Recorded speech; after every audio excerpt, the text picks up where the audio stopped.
ខ្ញុំចង់ចាប់ផ្ដើមពីលោកលឹមបង្គាមុនលោកលឹមបង្គាប្រហែលជាបានឃើញហើយនៅការចុះផ្សាយនៅអត្ថបទរបស់ The Sunday Guardian ពាក់ព័ន្ធទៅនឹងការចោទថាគេបានទទួលនៅឯកសារសម្ងាត់មួយថាមានគណៈបកប្រឆាំងនៅក្នុងប្រទេសកម្ពុជាបានទទួលនៅ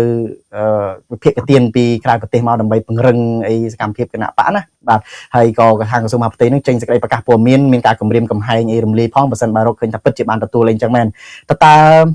លោកបានដឹងអំពីការចុះផ្សាយនឹងបែបណាហើយតើពិតជាខាងគណៈបកលោកទទួលបានវិភាគទានអីអញ្ចឹងមែនទេឬក៏យ៉ាងម៉េចដែរបាទបាទអរគុណមកនិយាយទៅយើងបានអានកាសែត The Sunday Guardian នឹងហើយយើងបានស្ដាប់នៅតែខ្សែការរបស់ក្រសួងមហាផ្ទៃហើយមួយទៀតយើងបានស្ដាប់ពីការបកស្រាយពីអ្នកជំនាញខាង Digital ហើយគាត់បានចូលទៅមើលទៅប្រធានបទឬក៏ article ដែល The Sunday Guardian ផ្សាយហ្នឹងនៅក្នុងកាសែត The Sunday Guardian នៅក្នុង website តាំងពី Facebook page និយាយទៅប្រព័ន្ធ social media របស់ The Sunday Guardian ហ្នឹងវាអត់ឃើញឯកសារមួយហ្នឹងអញ្ចឹងកន្លែងហ្នឹងដែលធ្វើឲ្យមតិសាធារណជនលោកឆ្ងល់ថាហេតុតើក្រសួងមហាផ្ទៃគាត់បានរបាយការណ៍នោះមកពីណាបាទមកពីខាងណាឲ្យច្បាស់អញ្ចឹងណាវាទី1ហើយទី2និយាយថាតើប្រភពថវិការបស់គណៈប្រជាធិបតេយ្យមូលដ្ឋានបានមកពីណាបាទចំពោះព័ត៌មានមួយនេះខ្ញុំសូមបញ្ជាក់ជូនមតិសាធារណជនឲ្យបានច្បាស់ថាការដែលភ្ជាប់កម្រងថវិកាហ្នឹងមកនៅក្នុងអាចដល់តាមរយៈNED បាទមកសំណុំសម្រួលគណៈបកនយោបាយនៅក្នុងសម្ព័ន្ធភាពព័ត៌មាននេះយើងអត់ដឹងទេបាទយើងអត់ដែរទទួលបានព័ត៌មានឬក៏កម្រងដឹងថាមានកម្រងនឹងកើតឡើងដែរយើងអត់ដឹងទេបាទទី1ហើយទី2យើងគណៈបកជាតបតៃមូលដ្ឋានយើងធ្វើនយោបាយយើងបដិញ្ញាគ្រប់ទៅតាមរដ្ឋធម្មនុញ្ញច្បាប់ស្តីពីគណៈបកនយោបាយបទបញ្ញត្តិផ្សេងហើយនឹងលក្ខន្តិកៈរបស់គណៈបកជាតបតៃមូលដ្ឋានដែលទទួលស្គាល់ហើយនឹងតម្កល់នៅក្រសួងមហាផ្ទៃអញ្ចឹងរាល់បញ្ញត្តិទាំងអស់ហ្នឹងគឺយើងគោរពទាំងអស់ហើយនៅក្នុងលក្ខន្តិកៈយើងចំពោះថវិកាដែលយើងទទួលបានគឺយើងមានសមាជិកភាពបាទយើងឲ្យផ្ដោតសំខាន់ទៅលើសមាជិកភាពរបស់សមាជិកគណៈបកបាទមានថាយើងយកសមាជិកធំបាទសមាជិកតបតៃអញ្ចឹងរាល់វិភាគទានទាំងអស់គឺបានតែពីសមាជិកអ្នកគ្រប់គ្រងរបស់គណៈបកដែលជាជនជាតិខ្មែរប៉ុណ្ណោះយើងជឿជាក់ថាមានតែថវិកាដែលផ្ដល់ដោយសមាជិកទោះបីថាវាតិចឬច្រើនលំបាកយ៉ាងណាយើងគិតថាយើងយកឃើញថាវាជាទឹកប្រាក់មួយដែលអាចឲ្យយើងធ្វើនយោបាយចេញពីចិត្តខ្លួនឯងចេញពីមានធ្វើនយោបាយដោយពីឆន្ទៈខ្លួនឯងផ្ទាល់គឺយើងអត់ចាំបាច់ទៅតឹងពីណាដែលឲ្យធ្វើឲ្យយើងដែលមានឥទ្ធិពលយកលុយមកកញ្ចប់មកបោះឲ្យយើងធ្វើនយោបាយតាមកំណត់របស់យើងអត់ទេអញ្ចឹងយើងយល់ច្បាស់ហើយយើងតាមចិត្តច្បាស់ថាយើងធ្វើនយោបាយគឺយើងពឹងផ្អែកទៅលើសមាជិកយើងបាទសូមអរគុណបាទខ្ញុំប្រកល់សំណួរនេះជូនទៅលោកប៉ាមករាដែរតើលោកបានយល់ឃើញមែនដែរចំពោះការចុះផ្សាយអត្ថបទ The Sunday Guardian នេះបាទសូមគ្រប់ជំរាបសួរសាជាថ្មីម្ដងទៀតបាទហើយសូមគ្រប់ជំរាបសួរទៅដល់ប្រិយមិត្តទូអាស៊ីសេរីទាំងអស់បាទជារួមទស្សនវិជ្ជាដែលកំពុងតែមានការចាប់អារម្មណ៍ខ្លាំងទៅលើសារព័ត៌មាន The Sunday Guardian ណាអ្វីដែលជាការចាប់អារម្មណ៍របស់ខ្ញុំគឺថាតើព័ត៌មានហ្នឹងមានប្រភពមកពីណាហើយបានឯកសារហ្នឹងពីណាហើយអ្វីទៅជា reference ហើយប្រភពឯកសារនោះវាជាក់លាក់អត់ណានិងមួយទៀតគឺដឹងហើយថាមុនបោះឆ្នោតយើងត្រូវការស្ថានភាពយើងត្រូវការលក្ខខណ្ឌបរិយាកាសនយោបាយមួយដែលអាចទទួលបានយកទាំងអស់គ្នាទាំងគណៈបកក្រៅរដ្ឋាភិបាលទាំងគណៈបកកណ្ដាលអញ្ចឹងអ្វីដែលកើតឡើងនៅពេលនេះវាគ្រាន់តែជាការព្រួយបារម្ភរបស់ក្រសួងមហាផ្ទៃវាគ្រាន់តែជាការដែលបង្ហាញអំពីហៅថាអ្វីដែលជាការព្រួយបារម្ភរបស់ក្រសួងណាប៉ុន្តែអ្វីដែលគណៈបកក្រៅរដ្ឋាភិបាលក៏ដូចជាគណៈបកជាតកៃជាលឿនកំពុងតែដំណើរការកំពុងតែថាដំណើរការនៅសកម្មភាពរបស់ខ្លួនឯងជាក់ស្ដែងហ្នឹងគឺយើងធ្វើទៅតាមអ្វីដែលមានចែងក្នុងច្បាប់បោះឆ្នោតច្បាប់គណៈបកនយោបាយរដ្ឋធម្មនុញ្ញអញ្ចឹងគណៈបកជាតកៃជាលឿនត្រូវបានទទួលស្គាល់ត្រូវបានយល់ព្រមពីក្រសួងមហាផ្ទៃអញ្ចឹងពាក់ព័ន្ធទៅនឹងថវិកាគណៈបកជាតកៃជាលឿនហ្នឹងវា ធ្វើទៅតាមអ្វីដែលជាលក្ខខណ្ឌរបស់ខ្លួនឯងយកទៅតម្កល់នៅក្នុងក្រសួងមហាផ្ទៃលក្ខខណ្ឌដែលពិសេសហ្នឹងគឺយើងដឹងថាសមាជិកដែលចូលរួមសមាជិកដែលគ្រប់គ្រងហ្នឹងត្រូវបានរៃជាក្នុងការចូលរួមជាទានដើម្បីដំណើរការនៃគណៈបកជាពិសេសគឺការដំណើរការនៃការផ្សព្វផ្សាយនិងគោលនយោបាយរបស់គណៈបកផ្ទាល់ណានេះជាអ្វីដែលខ្ញុំចែកម្លែកនិងលើកឃើញថាបញ្ហាទាំងអស់នេះវាមិនមានអីដែលជាព្រួយបារម្ភសម្រាប់គណៈបករបស់ជាតកៃជាលើកផ្ទាល់ទេហើយអ្វីដែលជាសំខាន់ហ្នឹងគឺយើងថាតើព័ត៌មានដែលលើកឡើងហ្នឹងវាអត់មានប្រភពមួយដែលសម្រាប់គេហៅថាជាការវិភាគជាការដែលធ្វើឲ្យវាមានបញ្ហាទៅដល់គណៈបកដែលនៅក្នុងប្រទេសរបស់ផ្ទាល់ណាអញ្ចឹងគឺគណៈបកប្រឆាំងតែម្ដងបាទនេះជាអ្វីដែលជាចំណាប់អារម្មណ៍របស់ខ្ញុំហើយខ្ញុំមើលឃើញជើងបែបអញ្ចឹងបាទអរគុណតាមពិតនៅថ្ងៃនេះខ្ញុំក៏បានអញ្ជើញខាងអាដាមគង់មូនីកាដែលជាសមាជិកព្រឹទ្ធសភាមកពីគណៈបកឆន្ទៈខ្មែរដែរហើយតាមពិតកម្មវិធីនេះយើងគ្រោងជជែកគ្នានៅកាលពីថ្ងៃសុក្រឯនោះប៉ុន្តែដោយសារយើងមានបញ្ហាបច្ចេកទេសក៏យើងសម្រាប់លុបចោលកម្មវិធីផ្សាយហើយយើងមកធ្វើនៅថ្ងៃច័ន្ទនេះវិញបាទហើយអាដាមគង់មូនីកាពេលនោះក៏គាត់បានយល់ព្រមដែរក៏ប៉ុន្តែចូលរួមហើយប៉ុន្តែនៅថ្ងៃនេះលោកប្រហែលជាជប់រវល់ដោយមិនទាន់តាក់ទងបានបាទក៏ប៉ុន្តែយ៉ាងណាក៏ដោយយើងឃើញថាពីខាងគណៈបកភ្លើងទៀននិងគណៈបកឆន្ទៈខ្មែរនេះក៏បានចេញសេចក្តីថ្លែងការណ៍រួមគ្នាមួយដោយបដិសេធចំពោះការចុះផ្សាយកាសែត The Guardian The Sunday Guardian ហើយក៏បានបញ្ជាក់ចំហរបស់ខ្លួនដែរថាខ្លួនធ្វើសកម្មភាពនេះគឺពឹងផ្អែកទៅលើថវិកាពីសមាជិកគណៈបកពីការគ្រប់គ្រងរបស់គណៈបកទេដោយមិនទទួលបានជំនួយពីបរទេសអីណានោះទេបាទហើយធ្វើការងារនយោបាយរបស់ខ្លួននឹងគឺទៅតាមគោលការណ៍របស់គណៈបកដែលតម្កល់នៅឯក្រសួងមហាផ្ទៃហើយស្របទៅតាមច្បាប់រដ្ឋធម្មនុញ្ញរបស់កម្ពុជាដែរនេះពីខាងគណៈបកឆន្ទៈខ្មែរនិងគណៈបកភ្លើងទៀនបានចេញសេចក្តីថ្លែងការណ៍រួមហើយយើងក៏បានសម្ភាសជាមួយនឹងអាដាមសុនឆៃដែរដោយអាដាមសុនឆៃបានច្រានចោលដូចគ្នាទៅលើការចុះផ្សាយហ្នឹងថាអត់មានពាក់ព័ន្ធជាមួយទេហើយឲ្យក្រសួងមហាផ្ទៃខ្លួនឯងហ្នឹងពិនិត្យមើលពីព្រោះ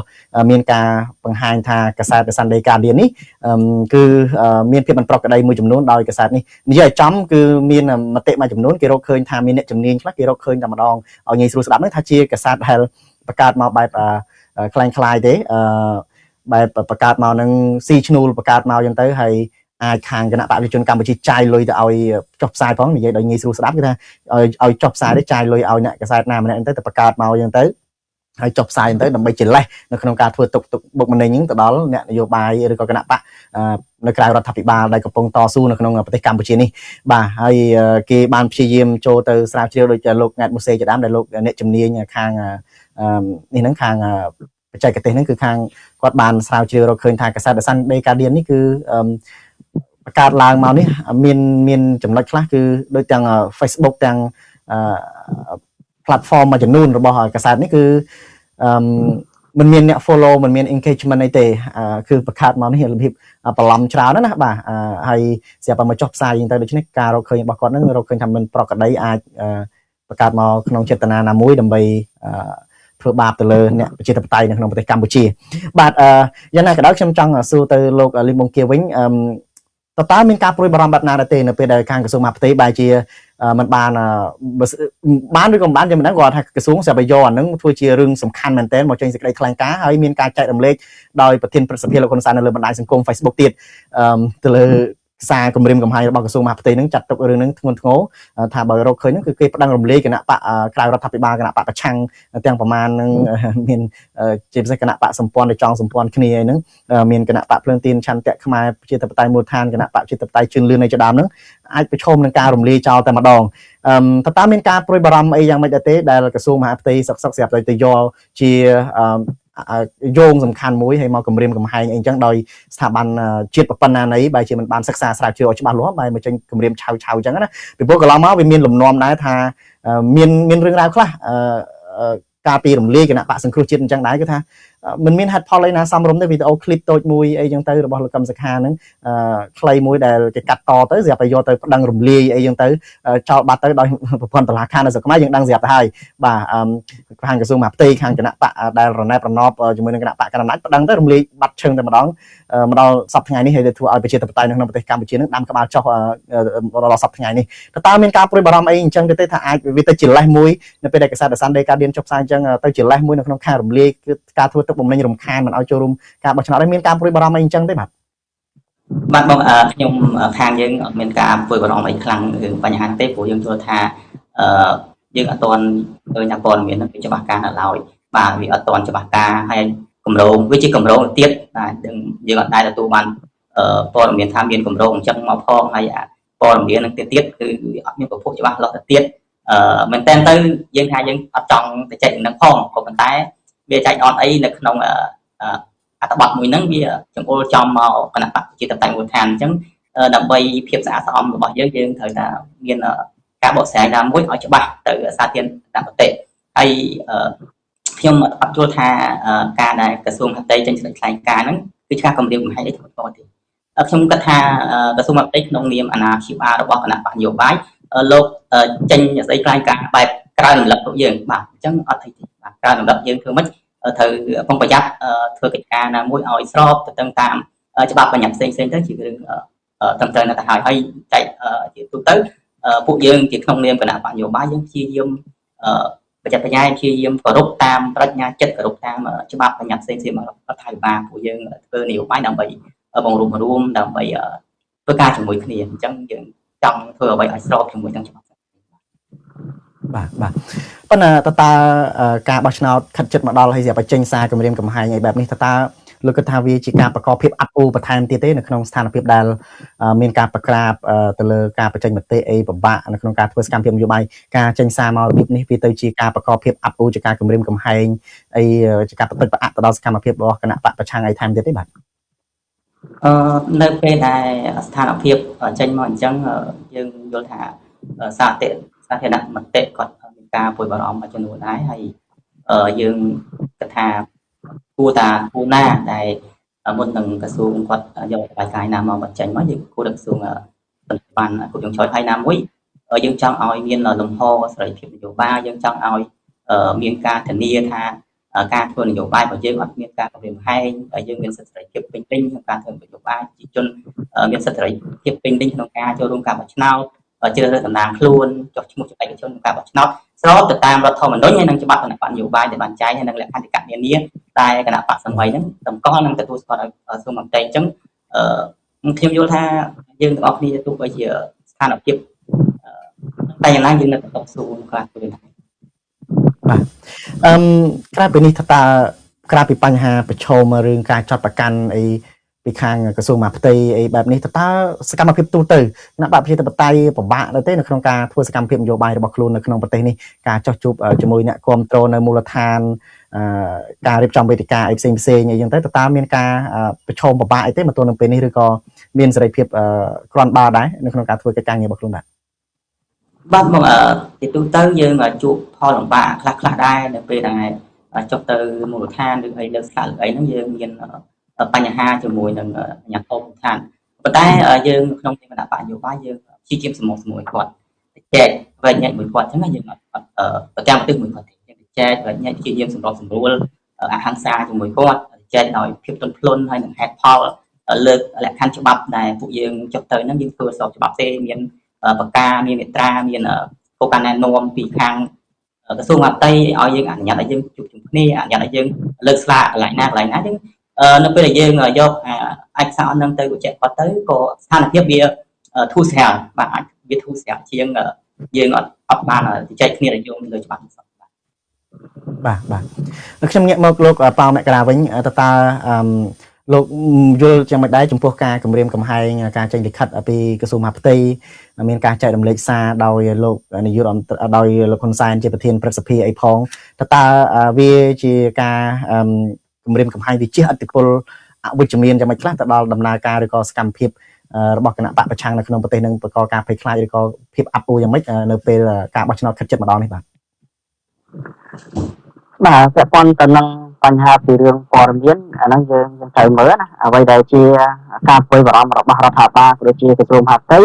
ហើយយើងមើលឃើញកន្លងមកគាត់មានយុទ្ធនាការមួយគឺបំបត្តិហៅថាព័ត៌មានคล้ายៗអញ្ចឹងទេព័ត៌មានคล้ายៗអ្វីដែលជាចាប់អារម្មណ៍គឺវាមានពីរចំណុចសំខាន់ណាទីមួយគឺគេហៅថាការចែករំលែកការផ្ដល់ការហុចទៅគ្នាហ្នឹងដោយមិនដឹងថាព័ត៌មានជាព័ត៌មានคล้ายៗណាទីមួយទីពីរការដែលហៅថាមានស្ថាប័នមានអង្គភាពមានបុគ្គលគឺគាត់អង្គុយផលិតគឺអាចទៅជាអង្គុយផលិតដូចជាព័ត៌មានពាក់ព័ន្ធទៅនឹងរឿងហៅថាការឲ្យលក្ខណៈនយោបាយមកស្រុកខ្មែរពាក់ព័ន្ធនឹងការធ្វើការពីរបស់ខ្លួនហ្នឹង អាហ្នឹងវាជារបៀបចឹងខ្ញុំគិតថារដ្ឋាភិបាលក៏ដូចជាក្រសួងមហាផ្ទៃគួរតែត្រួតពិនិត្យមុនពេលដែលផ្សាយមុនពេលដែលធ្វើការព្រួយបារម្ភពាក់ព័ន្ធទៅនឹងបញ្ហានេះណានឹងមួយទៀតអ្វីដែលជាការដែលខ្ញុំមើលឃើញជាទស្សនវិជ្ជារួមហ្នឹងខ្ញុំមិនថាចង់ផ្ដោតមកលើតែគណៈបកប្រជាធិបតេយ្យជាលឿនតែមួយមុខឯងចឹងខ្ញុំមើលទស្សនវិជ្ជាជាទូទៅដែលហេតុថាអ្វីដែលយើងចាប់អារម្មណ៍គឺទស្សនវិជ្សហៅថាមុនពេលបោះឆ្នោតកំឡុងពេលបោះឆ្នោតនិងបោះឆ្នោតហើយលទ្ធផលនៃការបោះឆ្នោតចឹងកាលណាយើងនិយាយអំពីបញ្ហាការបោះឆ្នោតនិយាយអំពីបញ្ហាការចូលរួមរបស់ប្រជាពលរដ្ឋយើងនឹងឃើញអំពីពាក្យថាប្រជាធិបតេយ្យណាចឹងពាក្យប្រជាធិបតេយ្យគឺត្រូវបានកំណត់នៅក្នុងរដ្ឋធម្មនុញ្ញបានកំណត់នៅក្នុងសិទ្ធិមនុស្សបានកំណត់នៅក្នុងកិច្ចព្រមព្រៀងទីក្រុងប៉ារីសជាដើមហ្នឹងចឹងវាមានគោលការណ៍10សម្រាប់ឲ្យដំណើរការហ្នឹងយើងទទួលស្គាល់យើងព្រមទទួលស្គាល់ថាបញ្ហាប្រជាធិបតេយ្យនៅកម្ពុជាគឺជាបញ្ហាមួយដែលប្រព្រឹត្តទៅពេញលេញដែលមានការចូលរួមតែបើអត់មានចំណុចទាំងអស់ហ្នឹងទេវាទៅជាការហៅថាឲ្យមានការថមថយនៅការចូលរួមរបស់ប្រជាពលរដ្ឋអញ្ចឹងប្រជាធិបតេយ្យមិនបានអនុវត្តឲ្យពេញលេញទី1យើងពិនិត្យទៅលើការចូលរួមរបស់ប្រជាពលរដ្ឋតែការចូលរួមរបស់ប្រជាពលរដ្ឋហ្នឹងត្រូវបានលើកទឹកចិត្តត្រូវបានមិនមានការបំផិតបំភ័យមិនមានការបំលាយពីភាគីពាក់ព័ន្ធអត់ហ្នឹងមួយទៀតសកម្មភាពរបស់ប្រជាពលរដ្ឋធ្វើដោយមិនខ្លាចធ្វើដោយមិនបារម្ភគឺគាត់ចូលរួមដល់ពេញលេញគាត់ចូលរួមដល់ការជជែកពីរឿងបេក្ខជននយោបាយពីរឿងគណៈបកនយោបាយដែលគាត់ស្រឡាញ់អញ្ចឹងណាទី3គឺពាក់ព័ន្ធនឹងការហៅថាភាពអត់ឱនផ្នែកនយោបាយអញ្ចឹងអាកត្តាដែលអត់ឱនផ្នែកនយោបាយវាសំខាន់ណាស់សម្រាប់សង្គមជាថៃសម្រាប់ហៅថានេះបបធននយោបាយចាស់ទុំបបធននយោបាយក្នុងការអត់ឱនឲ្យគ្នាណាអញ្ចឹងគណៈបកកណ្ដាលគណៈបកដែលគ្រប់គ្រងកាន់ទូនទីនៅក្នុងស្ថាប័នរដ្ឋត្រូវតែមានហៅថាមា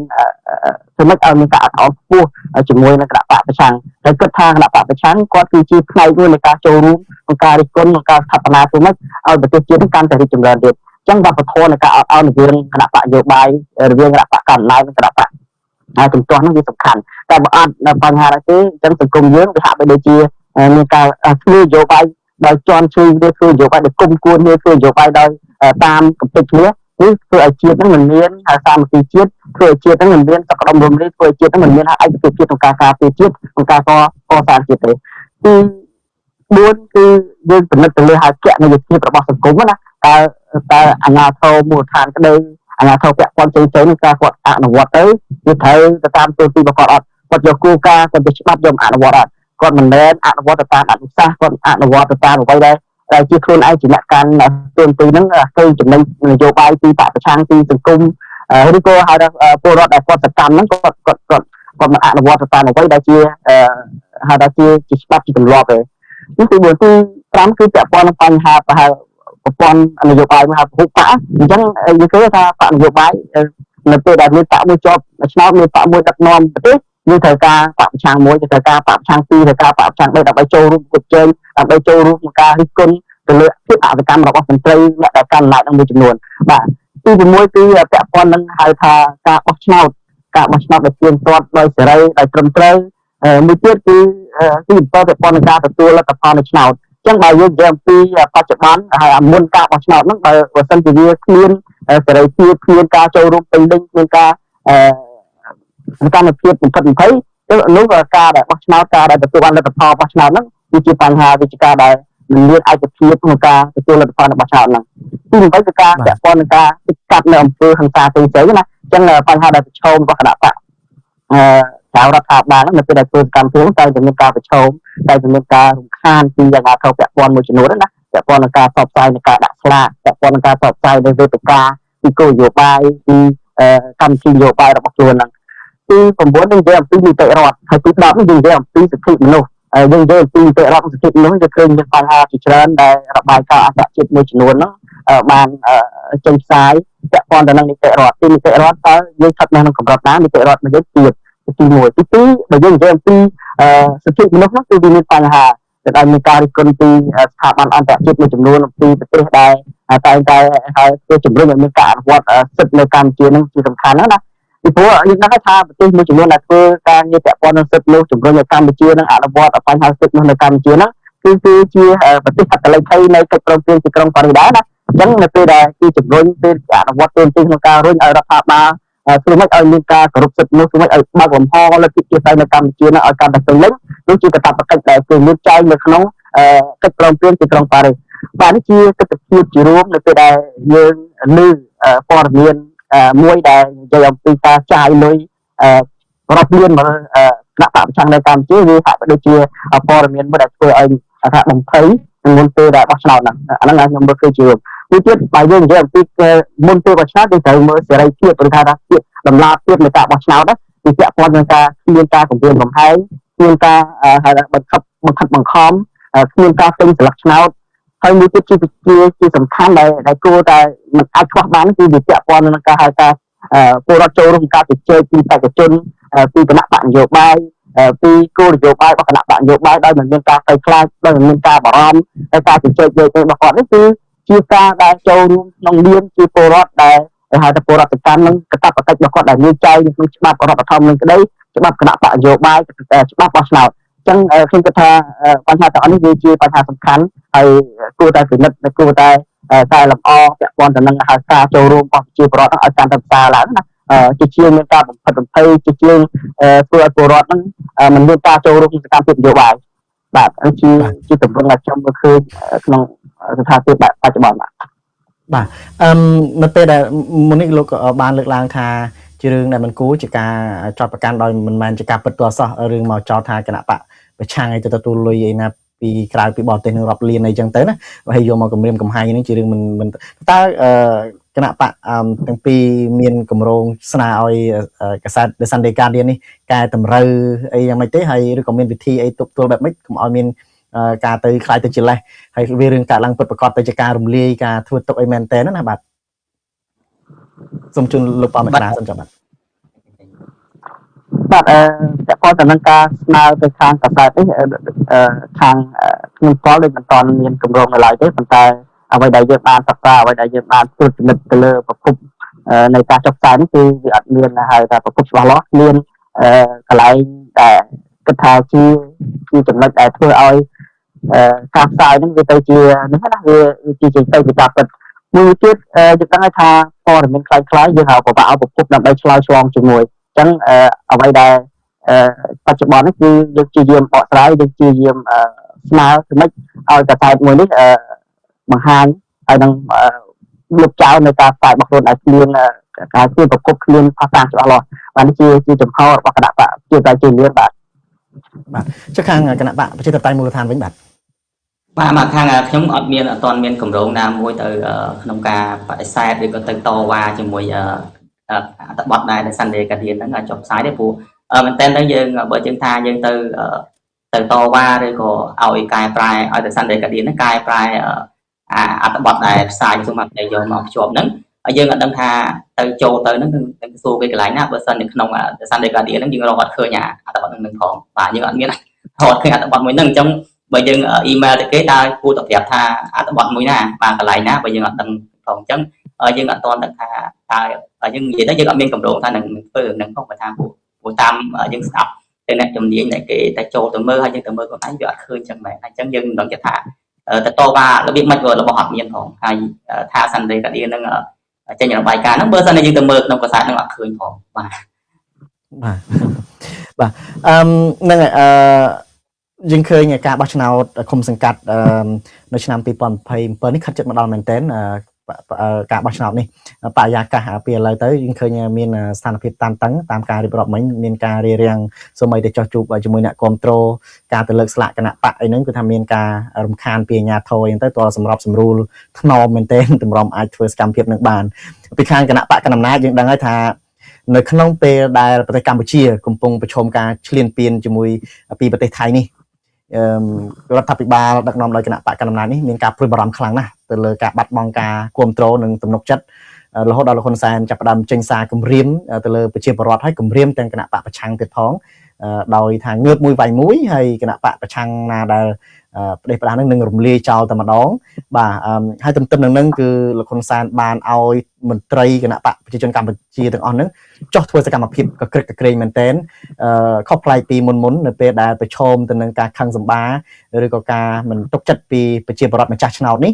លោកហ៊ុនសែនក៏ព្រួយបារម្ភដែរមិនមែនតែខាងគណៈបកប្រឆាំងទេលោកហ៊ុនសែនព្រួយបារម្ភពីការបាត់បង់អ្នកគ្រប់គ្រងសម្បំណាម្ល៉េះហើយយើងឃើញឥឡូវនេះរដ្ឋមន្ត្រី មន្ត្រីដែលមានទូនាទីហ្នឹងគឺថាចោះទៅធ្វើការងារពង្រឹងគណៈបកហ្នឹងគ្មានគិតសៅអាទិត្យទេគឺថាទាំងថ្ងៃធ្វើការហ្នឹងក៏យកពេលថ្ងៃធ្វើកិច្ចការងារនៅតាមស្ថាប័នហ្នឹងទៅចោះជួបសំបីតែលោកហ៊ុនសែនខ្លួនឯងហ្នឹងគឺថាចោះជួបមន្ត្រីរាជការតាមខេត្តតាមអីហ្នឹងដើម្បីស្ដាប់មតិយោបល់ដើម្បីធ្វើម៉េចlobby កុំឲ្យមន្ត្រីទាំងអស់ហ្នឹងបាត់ទំនុកចិត្តទៅលើខ្លួនឯងអញ្ចឹងទៅបញ្ចុះបញ្ចូលផ្ញើសារទៅដល់មន្ត្រីរបស់ខ្លួនហ្នឹងកុំឲ្យបាត់ទំនុកចិត្តហើយនៅតែបន្តគ្រប់គ្រងទៅលើការដឹកនាំរបស់កូនប្រុសរបស់លោកអីជាដើមហើយយើងឃើញអាសកម្មភាពចុះឃោសនារបស់បកកណ្ដាលអំណាចហ្នឹងគឺក៏ក្រឹកក្រែងហើយធ្វើដោយរលូនតែម្ដងមានការសម្របសម្រួលពីមន្ត្រីតាមខេត្តខណ្ឌហ្នឹងគឺថាជួយសម្រួលឲ្យមានការជួបជុំជាមួយនឹងប្រជាពលរដ្ឋអីចឹងទៅចុះចែកអំណោយចុះជួបអីឃោសនាពីគណៈបកចុះពន្យល់អំពីស្ថានភាពស្រុកទេសអីបច្ចុប្បន្ននេះក៏ប៉ុន្តែតើខាងគណៈបកប្រឆាំងវិញលោកប៉ៅមករាវិញខ្ញុំចង់ផ្ដើមចេញពីលោកប៉ៅមករាតើពិបាកបែបណានៅក្នុងការចោះទៅជួបប្រជាពលរដ្ឋដែរតើមានសេរីភាពអីអាចចោះទៅជួបអីអញ្ចឹងទេឬក៏ខុសគ្នាពីខាងគណៈបកកណ្ដាលអំណាចបែបណាដែរបាទពាក់ព័ន្ធទៅនឹងបញ្ហាការចោះជួបអ្នកគ្រប់គ្រងនៅតាមមូលដ្ឋានជាបញ្ហាវាមិនមានអីជាធំដុំទេមួយទៀតយើងមានបញ្ហាចំណុចទីទួចគឺពាក់ព័ន្ធទៅនឹងការលើកស្លាកការសុំទីតាំងលើកស្លាកពេលខ្លះអាជ្ញាធរគាត់អនុវត្តទាមទាររបស់គាត់ហាក់បីដូចជាដើរពោះបន្ទាត់នៅច្បាប់បន្តិចហើយគាត់ត្រឡប់មកការចរចានេះទៅគឺវាហាក់បីដូចជាត្រូវគ្នាវិញប៉ុន្តែអ្វីដែលជាការកត់សម្គាល់ហ្នឹងកន្លងមកយើងឃើញបញ្ហាការដែលលើកស្លាកហ្នឹងជាបញ្ហាដែលប្រឈមជាបន្តបន្ទាប់ជាពិសេសគឺការដែលអនុវត្តទៅគឺវាហាក់បីដូចជាមានភាពលំអៀងទៅរកចេញចេញពីគណៈបកទៅគណៈបកដែលគណៈបកប្រឆាំងគណៈបកដែលនៅក្រៅរដ្ឋាភិបាលណាពាក់ព័ន្ធនឹងទីតាំងដាក់ស្លាកក្រមហេតុផលថាជាកន្លែងដែលមានបញ្ហាពាក់ព័ន្ធទៅនឹងខូចបរិស្ថានឬខូចសណ្ដាប់ធ្នាប់ទីសាធារណៈឬក៏តាមដោយផ្លូវហ្នឹងណាប៉ុន្តែដល់ឡែកគឺគណៈបកកណ្ដាលអាចដាក់បាននេះជាអ្វីដែលខ្ញុំកត់សម្គាល់កន្លងមកហើយទាំងអស់នេះគឺគាត់ថាអាជ្ញាធរគួរតែគិតគូរហើយអាចបែងចែកឲ្យច្បាស់ថាទីតាំងណាដែលអាចដាក់បានទីតាំងណាដែលអាចមិនដាក់បានហើយនៅពេលដែលមិនដាក់បានមិនមែនមិនដាក់បានសម្រាប់តែគណៈបកប្រឆាំងឬក៏គណៈបកក្រៅរដ្ឋាភិបាលទេអញ្ចឹងគឺមិនដាក់បានទាំងអស់គ្នាទាំងគណៈបកកណ្ដាលទាំងគណៈបកប្រឆាំងដែលត្រូវតែគោរពទីតាំងហ្នឹងត្រូវតែគោរពច្បាប់តែមួយណាមិនមានហៅមិនមានស្តង់ដារនៃការអនុវត្តទីនេះជាអ្វីដែលខ្ញុំកត់សម្គាល់ហើយក្រៅពីនោះពាក់ព័ន្ធនឹងការជួបជុំនេះដូចជាមិនមានបញ្ហាធំៗទេនៅពេលនេះបាទជាបញ្ហាដែលជួបតនៅក្នុងកំឡុងពេលនេះបាទលោកថាមានបញ្ហាតិចតួចទៅលើការចោះជួបអីហ្នឹងមិនជាធំដុំអីទេបញ្ហាលើកផ្លាកហ្នឹងគឺរៀងមានប្រឈមខ្លះបញ្ហានេះវាកាត់ឡើងជាយូរមកហើយមិនមែនទៅឥឡូវទេគឺបញ្ហាដែលកាត់ឡើងដដែលពីការរៀបរៀងការលើកស្លាកការបំផ្លាញស្លាកគណៈបកប្រឆាំងគណៈបកដែលមិនចំណោះរដ្ឋាភិបាលហ្នឹងគឺថាតែងតែរងការបំផ្លិចបំផ្លាញបើគិតជាភាគរយវិញលោកប៉ៅមករាបញ្ហាទាំងអស់នេះបើគិតជាភាគរយវិញតើសកម្មភាពរាល់ថ្ងៃនេះខាងគណៈបករបស់លោកបំពេញដូចថាសេរីភាពរបស់ខ្លួនអនុវត្តសេរីភាពនយោបាយរបស់ខ្លួននឹងបានប្រមាណភាគរយដែរបើគិតជាភាគរយទៅវិញអស់ពីចិត្តទេធ្វើសកម្មភាពអស់ពីចិត្តទេឬក៏ប្រយ័ត្នប្រយែងមែនទែនធ្វើអត់ពីចិត្តទេបារម្ភខ្លាចមុខខ្លាចក្រោយខ្លាចគេចាប់ចំណុចខ្សោយខ្លាចគេចាប់ចំណុចខ្វះខាតទៅយកទៅធ្វើបាបធ្វើទុកអីទៅឬក៏យ៉ាងម៉េចដែរធ្វើធម្មតាអាចជួបអាចជជែកអាចនិយាយបានឬក៏យ៉ាងម៉េចដែរបើគិតជាភាគរយវិញបារម្ភច្រើនទេបាទធ្វើសកម្មភាពនឹងមិនអស់ពីចិត្តមិនអស់ពីពោះទេឬក៏យ៉ាងម៉េចដែរបាទបើយើងនិយាយអំពីបញ្ហារឿងថាគិតជាភាគរយហ្នឹងវាហាក់ពិបាកក្នុងការយកមកលើកឡើងហើយក៏ក្នុងការជជែកប៉ុន្តែអ្វីដែលយើងធ្វើជាធម្មតាសកម្មភាពតែធ្វើវាមានបញ្ហាទីមួយខ្លួនយើងខ្លួនឯងស្គាល់ខុសបច្ចេកទេសខុសពាក់ព័ន្ធទៅនឹងហៅខិតស្នាមផ្សេងៗនិងមួយទៀតវាជាចេតនាអាជ្ញាធរពាក់ព័ន្ធមួយចំនួនដែលគាត់អត់ទាន់យល់អំពីហៅថាអ្វីនេះជាទួនាទីរបស់គណៈបកប្រឆាំងគណៈបកក្រៅរដ្ឋាភិបាលអ្វីដែលជាប្រតិបត្តិកិច្ចរបស់គាត់ដែលគាត់ត្រូវយកគោលជាធំគឺថាគោលការណ៍ក្នុងការអនុវត្តជាពិសេសគឺច្បាប់ទម្លាប់គាត់អាចយល់ច្រឡំទៅលើច្បាប់មួយចំនួនដូចពាក់ព័ន្ធនឹងច្បាប់គណៈបកនយោបាយច្បាប់ពាក់ព័ន្ធនឹងហៅថាការគ្រប់គ្រងឃុំសង្កាត់ផ្សេងៗហ្នឹងវាអាចយល់ច្រឡំផ្នែកណាមួយទៀតគាត់ពេលខ្លះគាត់ច្រឡំខ្លួនឯងជាមន្ត្រីរបស់បកណាអញ្ចឹងមន្ត្រីមួយចំនួនគាត់ច្រឡំខ្លួនឯងជាមន្ត្រីរបស់បកគាត់គិតថាខ្លួនឯងជាមន្ត្រីរដ្ឋជាមន្ត្រីដែលពលរដ្ឋទូទៅទាំងពលរដ្ឋអ្នកគ្រប់គ្រងបកប្រឆាំងទាំងពលរដ្ឋអ្នកគ្រប់គ្រងបកកណ្ដាល ចឹងបញ្ហាទាំងនេះគឺតែកើតមានសម្រាប់គណៈបកទូទៅមិនតែគណៈបកនយោបាយទេសូម្បីតែសកម្មជនពលរដ្ឋអ្នកសកម្មមួយចំនួនក៏តែងតែមានការប៉ះពាល់ក្នុងការរឹតបន្តឹងក្នុងការចូលរួមសកម្មភាពផ្សេងៗនេះជាអ្វីដែលខ្ញុំកត់សម្គាល់ហើយខ្ញុំអាចឲ្យផ្នែកនេះមួយសម្រាប់ពីការពិចារណាបាទអរគុណខ្ញុំងាកទៅលោកលឹមអង្គាវិញតើឥឡូវនេះការបោះឆ្នោតគុំសង្កាត់ឆ្នាំ2027នេះគឺជិតមកដល់ហើយមួយឆ្នាំទៀតក៏នឹងឈានទៅដល់ការបោះឆ្នោតជាតិដែរតើខាងគណៈបកប្រជាធិបតេយ្យមូលដ្ឋានបានត្រៀមខ្លួនបែបណាដែរនៅក្នុងការចូលរួមការបោះឆ្នោតចាប់ពីពេលនេះទៅហើយចង់ឲ្យបរិយាកាសនៃការបោះឆ្នោតអីនឹងបែបណាដែរដើម្បីអាចអនុវត្តសកម្មភាពនយោបាយរបស់ខ្លួនបានទូលំទូលាយនោះបាទអរគុណបងខាងយើងត្រៀមខ្លួនដូចជាយើងរៀបចំមើលភូមិយុទ្ធសាស្ត្រដែលយើងប្រងនឹងឈរជុំប្រកួតប្រជែងយើងមើលសក្តានុពលរបស់បេក្ខជនរបស់យើងហើយយើងរៀបចំនីតិវិធីនានាដើម្បីត្រៀមទុកពីមុនឲ្យវាងាយស្រួលកុំឲ្យទៅចាប់ទៀតហើយអ្វីជាសំណុំពរជាការចង់បានរបស់អ្នកនយោបាយគឺយើងក្នុងនាមបកប្រឆាំងយើងចង់បានលំហសេរីភាពក្នុងការធ្វើនយោបាយឲ្យស្មើគ្នាបាទឲ្យប្រជាជនគាត់មានចិត្តសប្បាយចិត្តគាត់មានទឹកចិត្តផ្ដល់ឱកាសឲ្យពួកគាត់ក្នុងការបញ្ចេញមតិឲ្យទឹកចិត្តពួកគាត់ឲ្យពួកគាត់ចូលរួមចំណែកក្នុងការជួយសង្គមវាសមនឹងសិទ្ធិនិងករណីកិច្ចរបស់ប្រជាពលរដ្ឋនៅក្នុងរដ្ឋធម្មនុញ្ញហើយចំពោះគណៈបព្វជិតតៃខ្ញុំផ្ទាល់ក៏ដោយគឺខ្ញុំមិនចង់ឲ្យអ្នកនយោបាយក្នុងគណៈបព្វនីមួយៗមានការព្រួយបារម្ភពេកចំពោះការឈ្នះចាញ់ចំពោះការអ្នកនេះទៅដើមកន្លែងនោះកន្លែងនោះទៅដើមនេះអញ្ចឹងយើងអត់ចង់ឲ្យមានបរិយាកាសមួយហ្នឹងមានការព្រួយបារម្ភមួយហ្នឹងទេយើងអត់ចង់ឲ្យអ្នកនយោបាយទាំងអស់ទាំងគណៈបកប្រឆាំងទាំងគណៈបកកណ្ដាលអំណាចយល់ថាការដែលចូលរួមបោះឆ្នោតក្រុមប្រឹក្សាគុំសង្កាត់តំណាងរាស្ត្រក្តីជាពិសេសក្រុមប្រឹក្សាគុំសង្កាត់ដែលគណៈបកជាតបតែមួយឋានទទួលបានអាសនៈគុំសង្កាត់6នៅក្នុងខេត្តទាំង4កាលពី2022យើងទៅចូលរួមធ្វើការជាមួយក្រុមប្រឹក្សាគុំសង្កាត់មេឃុំផ្សេងទៀតពីគណៈបកផ្សេងយើងព្យាយាមធ្វើកិច្ចការយើងគណៈខាងក្រុមប្រឹក្សាគុំសង្កាត់យើងជំទប់តែជាកូតារបស់យើងគឺយើងតែងតែផ្ដល់ការណែនាំឬក៏គាត់យល់ច្បាស់ខ្លួនឯងថាគាត់លែងជាកូតាពីបកទៀតហើយគាត់ជាតំណាងឲ្យប្រជាជនតាមឃុំសង្កាត់ចូលរួមបម្រើប្រជាជនតាមឃុំសង្កាត់អញ្ចឹងអូតូម៉ាទិកគឺគាត់អាចសម្របខ្លួនចូលចុះជាមួយនឹង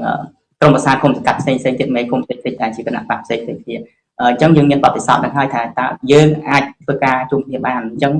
ទោះបីថាយើងមកពីគណៈបកផ្សេងនេះក៏ដោយតែពេលដែលយើងប្រជាជន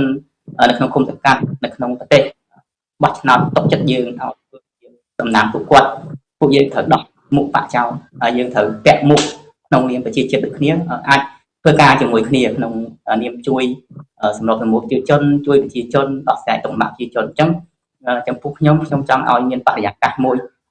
មិនថាជាបកប្រឆាំងទេសូម្បីបកកណ្ដាលអំណាចក៏ដោយគឺយើងអត់គួរមានការភ័យខ្លាចចំពោះគ្នាពេកទេយើងត្រូវយល់ថាយើងប្រជាជនប្រជាជាតិដូចគ្នាយើងត្រូវតែចេះធ្វើការជាមួយគ្នាបើយើងអាចថាអ្នកនេះប្រឆាំងនៅនោះមិនប្រឆាំងទេត្រូវតែធ្វើការជាមួយគ្នាចុងក្រោយត្រូវតែធ្វើការជាមួយគ្នាដើម្បីប្រទេសជាតិយើងរីកចម្រើនរឹងមាំបានអត់អាចថាយើងប្រឆាំងនៅតែប្រឆាំងទេបាទអរគុណចុះលោកប៉ាមករាវិញតើលោកមានក្តីរំពឹងបែបនេះដែរចំពោះការបោះឆ្នោតក្រុមប្រឹក្សាគុំសង្កាត់ឆ្នាំ2027នេះនឹងប្រព្រឹត្តទៅក្នុងបរិយាកាសបែបនេះដែរហើយចង់ឲ្យមានការបើកលំហអីយ៉ាងម៉េចដែរបាទចំពោះខ្ញុំរំពឹងថានឹងមានការបើកលំហសិទ្ធិសេរីភាពនៃការចូលរួមយ៉ាងសកម្មណាពាក់ព័ន្ធពីការចូលរួមពិសេសគឺពលរដ្ឋពីព្រោះគណៈបកនយោបាយមិនថាគណៈបកប្រឆាំងគណៈបកកម្លាំងអ្វីដែលត្រូវការគឺត្រូវការការចូលរួមពីបងប្អូនជាពលរដ្ឋតាមមូលដ្ឋានពិសេសគឺពលរដ្ឋដែលមានអាយុគ្រប់ទៅបោះឆ្នោតអញ្ចឹងដើម្បីឲ្យពលរដ្ឋចូលរួមសកម្មភាពយ៉ាងសកម្មនិងពេញលេញទៅបានគឺត្រូវតែគ្មានទេការបង្ខិតបង្ខំគ្មានទេការគំរាមកំហែងនឹងការប្រើអំពើហិង្សាអញ្ចឹងគ្មានទេការពេញស្លឹកឆ្នោតគ្មានទេការដែលហៅថាបិទសិទ្ធិក្នុងការជជែកការវែកញែកពាក់ព័ន្ធទៅនឹងបេក្ខភាពបេក្ខជនវែកញែកពាក់ព័ន្ធទៅនឹងគោលនយោបាយឬក៏ហៅបកនយោបាយដែលគាត់ឆ្លាញ់ហើយគាត់ពេញចិត្តថាតើគណៈបកនយោបាយណាដែលសមគណៈបកនយោបាយណាដែលអាចគាត់ ចូលទៅបោះឆ្នោតចូលទៅគ្រប់គ្រងបានអញ្ចឹងខ្ញុំរំពឹងខ្ញុំគិតថាបរិយាកាសនេះនឹងកើតនឹងមានបើសិនបើដំណើរការនៃជាសកលនឹងពិតប្រាកដប៉ុន្តែបើសិនជាដំណើរការជាសកលនោះមិនពេញលេញដំណើរការនៃការប្រព្រឹត្តទៅនៅសកម្មភាពនយោបាយនោះមានការបំភ័យមានការបំឡាក់ខ្ញុំគិតថាវាជាបញ្ហាសម្រាប់លទ្ធផលនៃការបោះឆ្នោតវាជាបញ្ហាពាក់ព័ន្ធនឹងបញ្ហាដែលកំឡុងពេលបោះឆ្នោតអញ្ចឹងនេះជាអ្វីដែលខ្ញុំមើលឃើញពីបញ្ហាផងខ្ញុំឃើញពាក់ព័ន្ធនឹងការរំពឹងទុកផងពីព្រោះអ្វីដែលគណៈបកក្រៅរដ្ឋាភិបាលធ្វើជាចេះគឺគណៈបកប្រជាធិបតេយ្យជាលឿនគឺគោលបំណងគឺក្នុងការបច្ចុប្បន្នភាពនេះគឺយើងធ្វើម៉េចផ្សព្វផ្សាយអំពីគោលនយោបាយផ្សព្វផ្សាយអំពីហេតុឆន្ទៈនយោបាយជាពិសេសគឺការវចនារបស់គណៈបកទាំងមូលពីព្រោះអ្វីដែលយើងកំពុងធ្វើយើងកំពុងតែបន្តបេសកកម្មអ្នកជាតតៃយើងកំពុងតែបន្តអំពីហៅថាជំរុញឲ្យមានការចូលយ៉ាងសកម្មរបស់ប្រជាពលរដ្ឋក្នុងសង្គមកម្ពុជាដើម្បីឲ្យមានការរីកចម្រើនទាំងផ្នែកសេដ្ឋកិច្ចទាំងផ្នែកវប្បធម៌នយោបាយតែម្ដងគឺទាំងអស់នេះជាអ្វីដែលខ្ញុំរំពឹងហើយនឹងអាចជួយផ្សព្វផ្សាយបន្ថែមទៀតតាមរយៈវេទិកាក៏ដូចជាការលើកស្លាកផ្សព្វផ្សាយតទៅនោះបាទតើលោកមានអ្វីចង់បន្ថែមចុងក្រោយទេបាទនៅទស្សនវិជ្ជារួមខ្ញុំគិតថាបរិយាកាសនយោបាយកម្ពុជាមិនមែនខ្ញុំអ្នកលើកឡើងថាវាមានបញ្ហាពាក់ព័ន្ធទៅនឹងសិទ្ធិសេរីភាពក្នុងការចូលរួមរបស់ប្រជាពលរដ្ឋរបស់អ្នកសារព័ត៌មានរបស់គណៈបកនយោបាយប៉ុន្តែវាជាការមើលឃើញរបស់អង្គការអន្តរជាតិអង្គការសង្គមស៊ីវិលបណ្ដាប្រទេសសេរីមួយចំនួនដែលគេធ្វើការលើកស្ទួយពាក់ព័ន្ធនឹងការរុញកម្ពុជាឲ្យមានការអនុវត្តលទ្ធិប្រជាធិបតេយ្យពេញលេញនៅកម្ពុជាណាពីព្រោះបើយើងពិនិត្យទៅលើច្បាប់កិច្ចព្រមព្រៀងទីក្រុងប៉ារីសយើងឃើញថាប្រទេសណាខ្លះជាហត្ថលេខីហើយប្រទេសណាខ្លះដែលបានអនុវត្តជំរុញឲ្យកម្ពុជានឹងអនុវត្តហៅថាគោលនយោបាយពាក់ព័ន្ធនឹងការលើកស្ទួយសិទ្ធិនោះគោលនយោបាយពាក់ព័ន្ធនឹងការរុញធ្វើម៉េចឲ្យកម្ពុជានឹងមានលំហលទ្ធិជាតិតែពិសេសគឺដំណើរការនៃការអនុវត្តច្បាប់ហ្នឹងឲ្យមានរឹងមាំឲ្យមានភាពរឹងមាំពិសេសគឺនីតិរដ្ឋហ្នឹងឲ្យកាន់តែពេញលេញឡើងអញ្ចឹងដើម្បីធានាឲ្យនីតិរដ្ឋក៏ដូចជាការអនុវត្តច្បាប់នឹងមានស្តង់ដារតែមួយហ្នឹងគឺត្រូវតែគ្រប់ច្បាប់ទាំងអស់គ្នាមិនមែនតែគណៈបកប្រឆាំងមិនមែនតែពលរដ្ឋសាមញ្ញពលរដ្ឋសកម្មទេប៉ុន្តែគឺគ្រប់ស្រទាប់នៃប្រជាជនមិនថាមន្ត្រីមិនថាអ្នកមានអញ្ញាមហាសេដ្ឋីទេអញ្ចឹងត្រូវតែគ្រប់គ្រងគ្នាដើម្បីធ្វើម៉េចឲ្យនីតិរដ្ឋហ្នឹងមានពេញលេញធ្វើម៉េចឲ្យប្រព័ន្ធច្បាប់ហ្នឹងរឹងមាំពីព្រោះកាលណាបើច្បាប់រឹងមាំប្រព័ន្ធច្បាប់មួយដែលធានាទៅដល់សន្តិភាពជនទាំងអស់អញ្ចឹងអាចកម្ចាត់នៅអំពើពុករលួយបកពួកនិយមvàបញ្ហាការដែលហើយរួចទោះទាល់អំពីចំណេះដំណឹងច្បាប់នេះគឺកាត់បន្ថយបាទនេះជាអ្វីដែលខ្ញុំមើលឃើញបាទចុះឲ្យពីខាងលោកអគ្គលេខាធិការគណៈបកប្រជាធិបតេយ្យមូលដ្ឋានលោកលីមុងគាវិញតើលោកមានក្តីរំពឹងបែបម៉េចដែរចំពោះបរិយាកាសនៃការបោះឆ្នោតសម្រាប់ឆ្នាំគុំសង្កាត់ឆ្នាំ2027នេះបាទចំពោះខ្ញុំក៏ដោយលោកមករាដែរនិយាយជជែកមុនមកគឺខ្ញុំរំពឹងទុកថាចង់ឲ្យភាគីទាំងអស់នាំគ្នាជជែកគ្នាពីលំហសិទ្ធិសេរីភាពដល់សិទ្ធិសេរីភាពស្មើគ្នាដល់ប្រជាពលរដ្ឋដល់សកម្មជនលោកធ្វើនយោបាយចេញមតិយោបល់ជួយសង្គមយើងបាទព្រោះការចេញមតិយោបល់ការចូលរួមដោយស្របច្បាប់របស់ប្រជាពលរដ្ឋខ្មែរគឺអ្នកនយោបាយសកម្មគឺពិតជាអាចជួយសង្គមយើងបានក្នុងនាមប្រជាធិបតេយ្យយើងចូលរួមជាកម្លាំងអញ្ចឹងបាទហើយដូចខ្ញុំនិយាយដែរថាយើងមិនគួរទៅភ័យខ្លាចចំពោះគ្នាទេបាទក្នុងនាមប្រជាជាតិត្រូវតែបង្កើតបរិយាកាសមួយចែកគ្នាឲ្យមានទំនុកចិត្តគ្នាថាយើងអ៊ីនធឺណិតបាទមិនទៅចងអាភិបទៅវិញទៅមកទេប៉ុន្តែមុនសំទោសលោកបង្គាបាទសំទោសមុននេះខ្ញុំដូចជាបាត់សំឡេងលោកដោយសារបញ្ហាប្រព័ន្ធអ៊ីនធឺណិតវាកាំងទៅបាត់សំឡេងលោកបន្តិចសូមលោកជួយរៀបរាប់មុននេះបន្តិចបាទពីត្រឹមណាទេបងបាទពីលោកអាចចាប់ផ្ដើមឡើងវិញបានបាទអ្វីដែលលោកលើកឡើងមិញណាបាទមិនចង់អាឃាតគ្នាអីណាបាទជាគោលម្ដងបងយើងក្នុងនាមគណៈបកនយោបាយយើងចង់ពិតជាចង់ឲ្យមានការបើកលំហសេរីភាពស្មើគ្នាមិនថាបកតូចបកធំបកប្រឆាំងបកកាន់អំណាចទេទៅបើកលំហក្នុងការធ្វើនយោបាយហើយមួយទៀតខ្ញុំចង់ឲ្យបរិយាកាសនយោបាយរបស់យើងឲ្យយើងតាំងពីបង្កើតរដ្ឋធម្មនុញ្ញថ្មីពីឆ្នាំ1991មកបាទ93ទូសភា93មកយើងជាតបតៃយើងវាច្រើនឆ្នាំហើយយើងគួរតែថាយើងឲ្យតែយើងចាស់ទុំខាងនយោបាយកុំឲ្យប្រជាជនមកដល់ប៉ុណ្ណេះហើយនៅតែភ័យខ្លាចរឿងធ្វើនយោបាយម្នាក់ឲ្យលើតែនយោបាយភ័យខ្លាចភ្លេចគិតថាខ្លួនឯងជា ជាកោសិកាមួយនៃនយោបាយនៃសង្គមហ្នឹងហើយនាំតែចេះតែភ័យរត់គេចពីនយោបាយអញ្ចឹងអ្វីដែលយើងខ្ញុំចង់បានគឺចង់បានឲ្យថ្នាក់ដឹកនាំអ្នកដឹកនាំបកកណ្ដាលអំណាចបកដឹកនាំប្រទេសហ្នឹងគឺគាត់ត្រូវបើកសេរីភាពលំហឲ្យធំបាទសេរីភាពធំឲ្យស្មើគ្នាទៅហើយការខ្ញុំអត់ចង់ឲ្យគណៈបកនីមួយនាំគ្នាភ័យខ្លាចគ្នាទៅវិញទៅមកពេកទេបាទការភ័យខ្លាចគ្នាទៅវិញទៅមកហ្នឹងហើយគឺរកវិធីចេះតែចង់កាច់កងគ្នាកំចាត់គ្នាអញ្ចឹងហើយកុំភ័យខ្លាចគ្នាពេកហើយយើងនាំគ្នាទៅចែកគ្នារកចំណុចរួមទៅដើម្បីកសាងជាតិទៅពួកប្រទេសជាតិយើងបែកបាក់យូរហើយយើងមិនຕົកចិត្តគ្នានឹងបែកបាក់គ្នាយូរហើយដែរតាំងពីប្រវត្តិសាស្ត្រមកយើងបែកបាក់គ្នាមកយើងដែរឃើញអ្នកកាន់អំណាចណាមួយណាដែលរស់នៅសុខសាន្តអត់ឃើញទេអញ្ចឹងជាកំណត់យោបល់ការចង់បានរបស់ពួកយើងទាំងគ្នាខ្ញុំថាគួរតែយើងអាចជជែកគ្នាបានឲ្យຕົកចិត្តគ្នាថាការចូលរួមនយោបាយជួយគ្នាទៅវិញទៅមកនោះគឺជាភាពចាំបាច់រវាងបកកណ្ដាលអំណាចនិងបកប្រឆាំងឆ្លោះបញ្ចាំងគ្នាទៅវិញទៅមកអញ្ចឹងណាយើងកុំឲ្យថាឲ្យគិតថាការរិះគន់ហ្នឹងគឺជាការជន់ពលិចជន់អីចឹងប៉ុន្តែអ្នករិះគន់ក៏ត្រូវតែគិតពីចំណុចហ្នឹងដែរបាទខ្ញុំសូមប៉ុណ្ណឹងបាទអរគុណតើតាលោកមានអ្វីសារចុងក្រោយទេបាទមុននឹងយើងបញ្ចប់បាទខ្ញុំជូនលោកក្រោយយកតែបាទចឹងមែនបងបាទជាសារចុងក្រោយយកដោយសារយើងជជែកគ្នារឿងអត្ថបទកសែតដោយសារនៃកាឌៀនអញ្ចឹងខ្ញុំចង់សំណូមពរទាំងអស់គ្នាហ្នឹងមិនថាពីណាទេអ្វីដែលយើងប្រទេសយើងបច្ចុប្បន្ននេះកំពុងញោមញីទៅឲ្យវត្ថុខ្លាំងបាទប្រហែលនេះគឺត្រីសាមុនខ្លាំងបាទលេខ្លាំងស្អីខ្លាំងយើងសម្បូរណាស់ហើយសូមឲ្យរាជរដ្ឋសភាមិនដឹកមួយចំនួនគាត់ចែកឲ្យយើងទប់ស្កាត់របស់ខ្លាំងហ្នឹងកុំឲ្យមានរបស់ខ្លាំងចុះចំពោះសារយើងដោយអញ្ចឹងយើងគួរថារបស់ណាដែលមិនច្បាស់មិនអីយើងមិនគួរយកមកទេព្រោះអាហ្នឹងចាត់ទុកថាអាចរាប់ចូលជារបស់ខ្លាំងមួយដែរអញ្ចឹងកាលណាយើងយករបស់ខ្លាំងមកប្រើវាសង្គមយើងវាអត់ល្អពលបាទរបស់ពលបាទធ្វើឲ្យប៉ះពាល់ដល់សុខភាពសង្គមបាទអញ្ចឹងយើងមិនគួរទេបាទពលហ្នឹងមានន័យថាបើសិនជាយករបស់ហ្នឹងមកប្រើហើយពលហ្នឹងអាចស្លាប់ខាងគណៈបកប្រជាធិបតេយ្យមូលដ្ឋានគណៈបកប្រឆាំងក្រៅរដ្ឋាភិបាលប៉ុន្តែសង្គមទាំងមូលនឹងប៉ះពាល់ពីព្រោះបាត់សម្លេងចម្រុះនៅក្នុងសង្គមដូច្នេះបញ្ហាដែលកើតឡើងនៅក្នុងប្រទេសកម្ពុជាទាំងរឿងបញ្ហាបាត់ទឹកបាត់ដីរឿងថៃឈ្លានពានបញ្ហាអកតកម្មឆបោកអនឡាញបញ្ហាសិទ្ធិមនុស្សបញ្ហាវិបត្តិសេដ្ឋកិច្ចសង្គមឯផ្សេងគឺដោយសារមានការបាត់សម្លេងចម្រុះពីគណៈបកក្រៅរដ្ឋាភិបាលបើសិនបើគណៈបកក្រៅរដ្ឋាភិបាលមានសម្លេងចម្រុះពេញលេញអាចធ្វើសកម្មភាពរបស់ខ្លួនបានពេលនោះគឺបញ្ហានៅក្នុងប្រទេសកម្ពុជាក៏អាចនឹងត្រូវបានដោះស្រាយដោយប្រសិទ្ធភាពដែរដូច្នេះលោកលើកឡើងថាកុំឲ្យមានការប្រើប្រាស់របស់ខ្លាំងខ្លាយច្រើនពេកវាពុលវាធ្វើឲ្យប៉ះពាល់គ្រោះថ្នាក់ដល់សង្គមសូមអរគុណមែនទែនចំពោះវិក្